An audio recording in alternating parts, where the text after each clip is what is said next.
curriculum development, specifically its processes and models.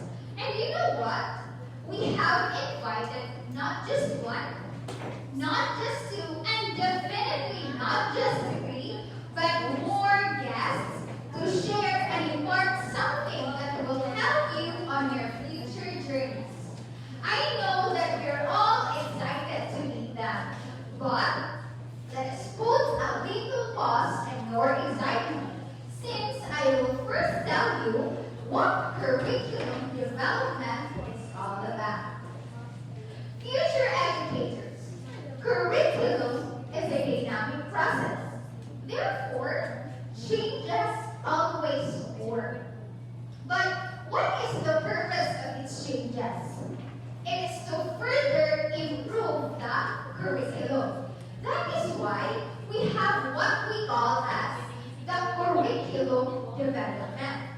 Curriculum development is an intentional, planned course of action that will enhance the quality and effect of students' learning experiences. So the actions and processes made in developing the curriculum guide and foster significant learning experiences. So these changes and improvement of the curriculum may include the development and organization of learning activities or a thoughtful assessment towards meeting the intended learning outcomes. Since curriculum development is a fundamental process, then if we are to make changes to the curriculum, it has to be well thought out. The changes in the curriculum include the alteration, modification, or improvement of conditions that already existed. Therefore, critical analysis is a must. Why? It is because the changes in the curriculum affect students' learning. The learning competencies, the knowledge, and the skills learned by the students or learners are provided in the curriculum.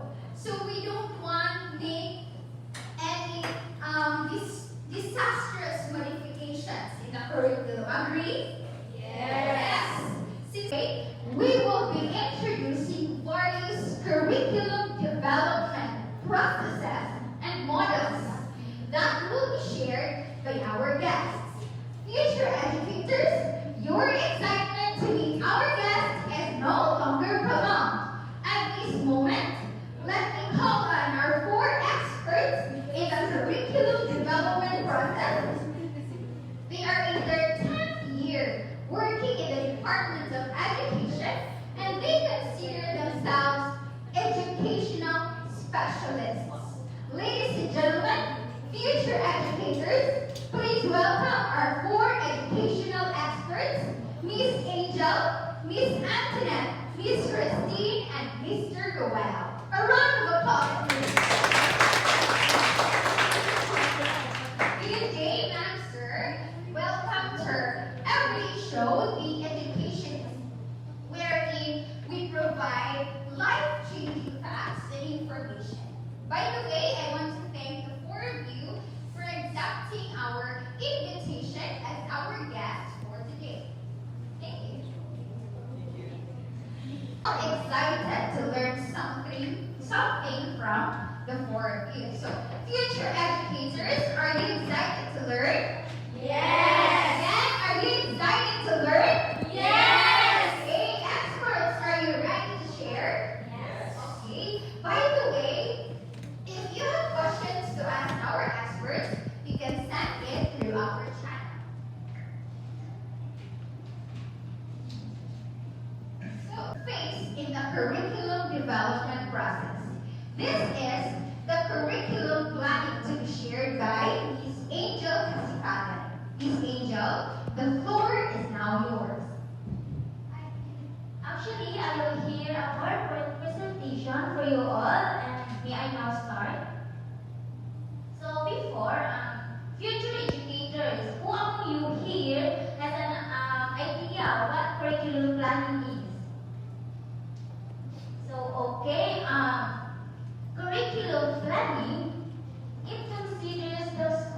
vision, mission, and goals. It also includes the philosophy or strong education belief of the school.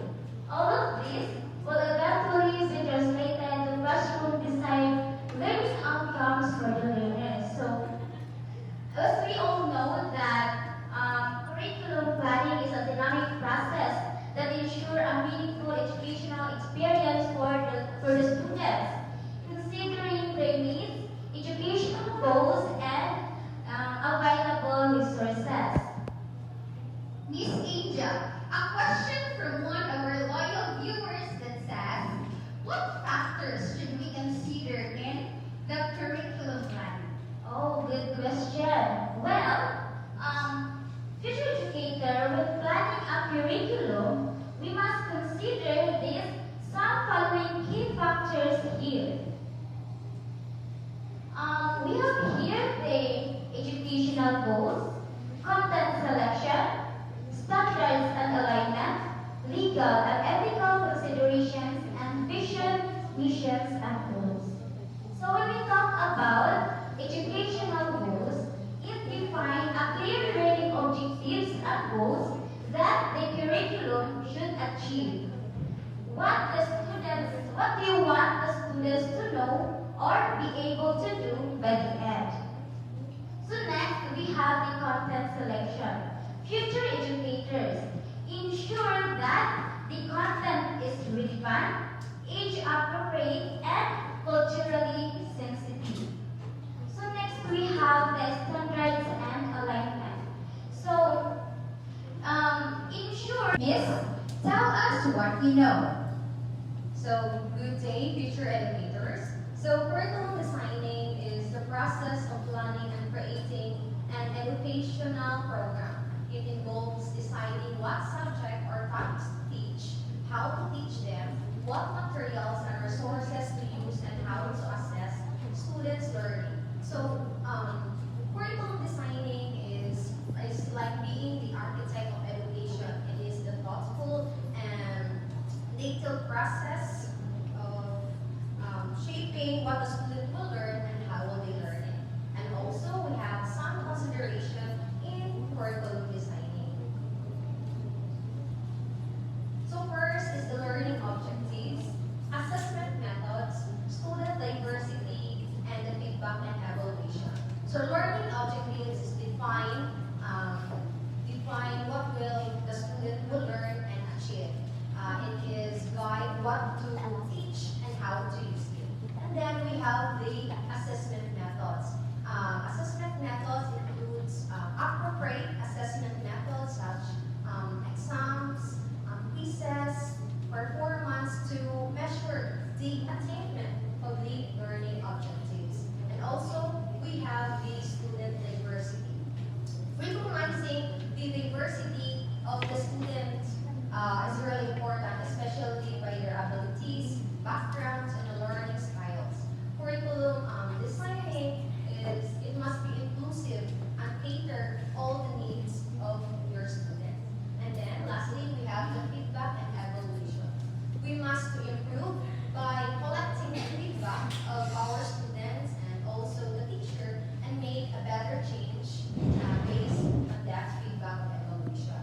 And lastly, we have the importance of curriculum designing. Curriculum designing is very important, especially it is the pivotal of education. It is to fulfill its mission for preparing students for success. Success in a changing world, especially that curriculum designing is it includes that aligning education with goals. Also, staying relevant in a changing world. So that's all, Alicia. Thank you, Miss Antoinette. Thank you for sharing the second phase. Now, future educators, what again are the first two phases in curriculum development? Curriculum planning and curriculum designing. Okay, next up, we have our third phase. Experts, what's our third phase? The third phase is the curriculum implementing. Curriculum implementation is the process of putting into action the planned curriculum in an educational institution. It involves translating the curriculum objectives, content, and methods into actual teaching and learning experiences for students. So, curriculum implementing refers to the process of putting planned curriculum into practice. It involves translating goals, objectives, and content of the curriculum into instructional activities and strategies that are delivered in the classroom. It is crucial as it determines how effectively students will learn and acquire knowledge. Miss Christine, one viewer asked, what are the factors we have to consider in curriculum implementing? That's a good question. When implementing a curriculum, there are key factors to consider. First is the instructional strategies. Second is the assessment and evaluation, teacher professional development, and stakeholder involvement. So first is the instructional strategies. These are the methods and techniques that are used by teachers to deliver the content. Continuous process aimed at assessing the intent to which the desired educational goals are met. So it involves a formative evaluation to track learning progress and summative evaluation to determine mastery. So it seems like this question is often asked. I will tell you the factors that we need to consider in evaluating a curriculum. First is determining program. Second, determining program performance. Third, compare performance with standards. And last is determining whether a discrepancy exists between performance. So first, let's talk about determining program standards. So setting program standards involves defining clear, measurable goals that serves as a reference for evaluating a program's effectiveness. Okay. Second, determining program performance. So after setting standards, the next step is to collect data and evidence to assess the program's performance, including the learner's achievements. Then the teacher and the students' feedback, learning outcomes to determine how it aligns with its goal. And third, compare performance with standards. So you assess how the program performs compared to set standards.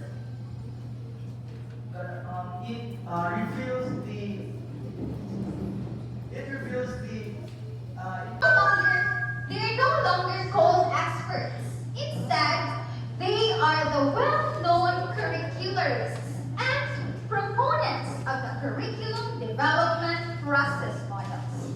But before that, let me check your presence. When I say the, you'll say educationist. The educationist. The educationist. All right. Please welcome our first guest for this set. He is the proponent of our first model, the Tyler model of curriculum development. He defined curriculum as all the learning of students that is planned and directed by the school to achieve its educational goals. He is no other than Mr. Ralph Tyler. A round of applause, please. Hello, Mr. Tyler. Hello, thank you for the invitation to attend this show. Of course, we're very pleased to have you here, sir. Thank you as well.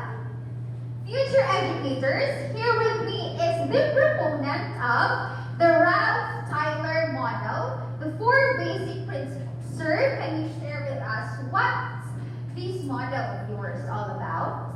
Sure. Good day once again, future educators. Good day.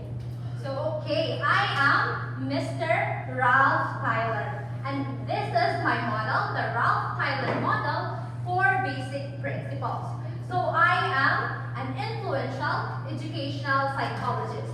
I am also a pioneer of the objective model of curriculum development. The Ralph Tyler model, also known as the Tyler Rationale, is an educational curriculum design model developed by Ralph Tyler, yours truly, in 1940s. This model emphasizes a systematic approach to designing and evaluating educational programs. So I define curriculum as all the learning of students that is planned and directed by the schools to achieve its goals. So if you're familiar with the DLL, it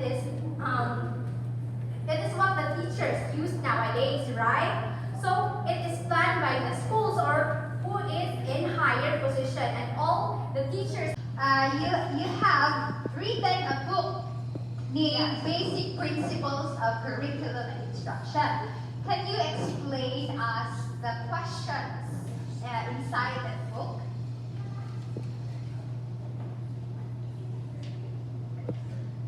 So in my book, which is the 4 basic principles, I have written here 4 fundamental questions.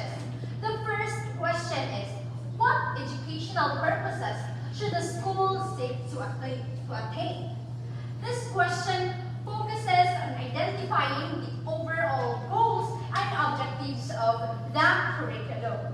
It involves determining what knowledge, skills, and attitudes should acquire throughout their education. It also serves as a guide to inform the design and implementation of the curriculum. Second question, we have what educational experiences can be provided that are likely to attain these purposes.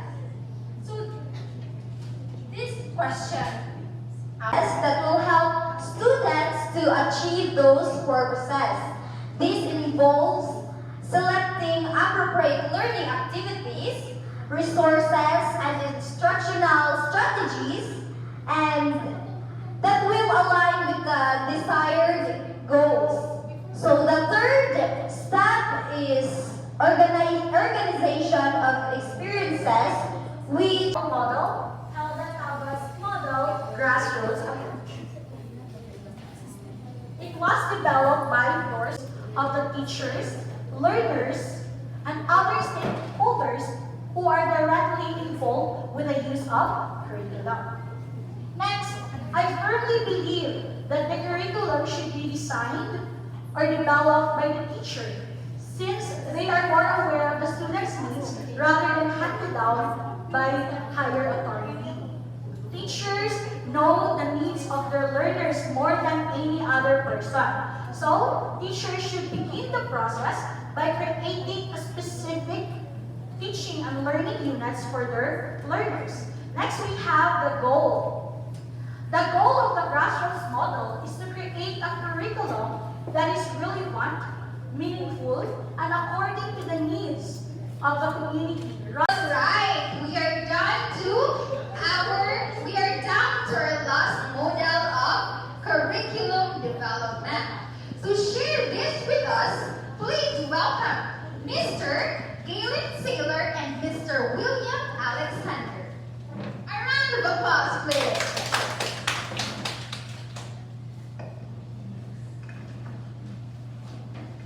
Hello, sir. Welcome to the Educationist. Thank you for granting our request to share with us your model. Thank you as well, Ms. Alexia. You know what? The moment we were informed to be one of the guests in this show, I almost exploded in excitement. Thank you. We're pleased to know that. Sir, our audience here are also excited to know your model. But before we start knowing it, can you first share with us your thoughts about the curriculum and curriculum plan? Well, curriculum for us is a plan for providing learning opportunities and emphasize that curriculum plan is not just a single document, but a collection of smaller plans for specific parts of the curriculum. I see. Anyway, what's with your model, sir? Our model has 4 steps, namely goals, objectives, and domain, curriculum design, curriculum implementation, and evaluation. And I believe that our model helps teachers to design their own instructional plan based on design curriculum, evaluate, and edit if needed. Wow, can you share with us the steps you've mentioned in your model, sir? Sure, that would be shared by Mr. William. Yes, this time I will be sharing to all of you the first model. So this is goals, objectives, and domains. Objectives are descriptions of goals or skills which can be linked to questions.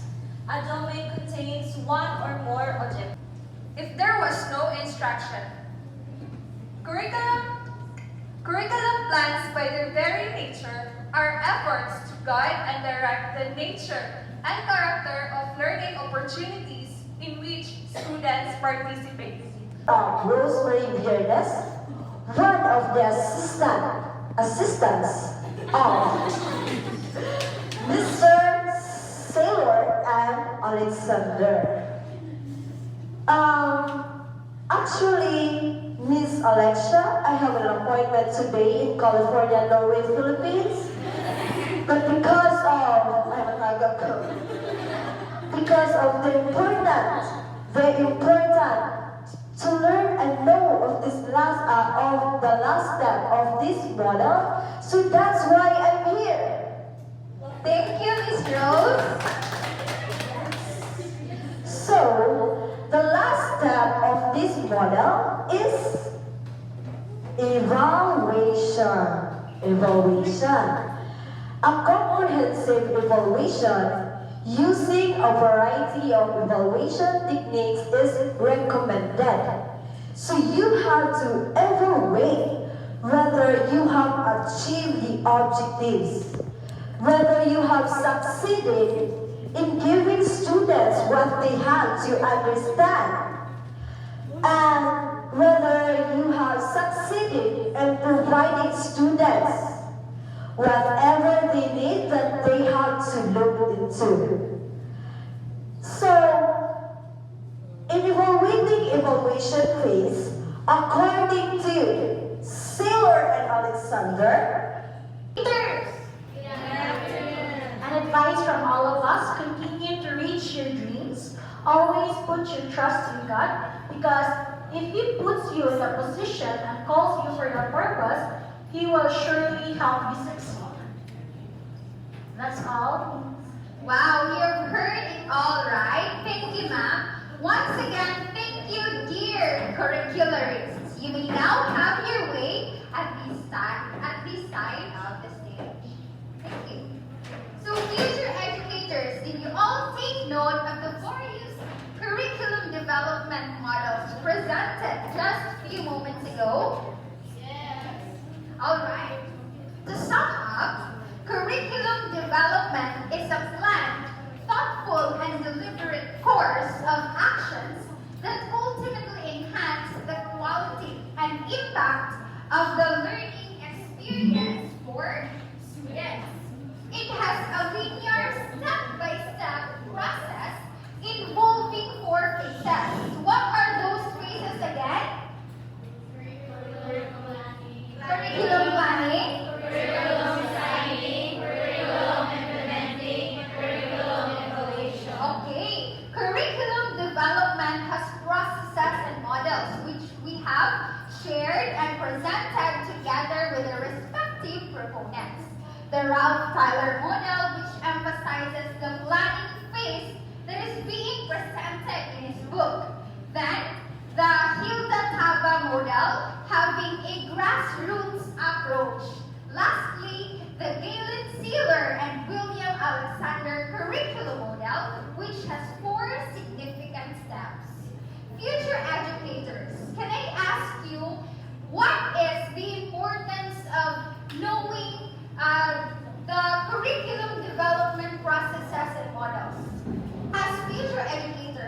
you think is its importance? Can I ask someone from our audience about its importance?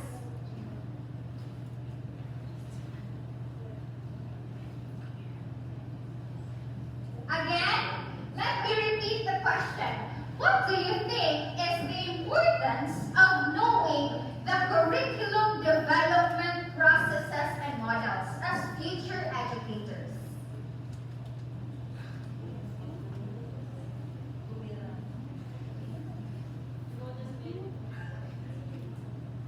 Yes, me is future educator Liza.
Indeed, becoming a teacher is becoming a student for a lifetime. Future educators, we may not be fully ready to take the challenges, yet I know that we are all brave. Since only those who are brave choose to teach. As we end our presentation, allow us to tell you something that says, Future educators.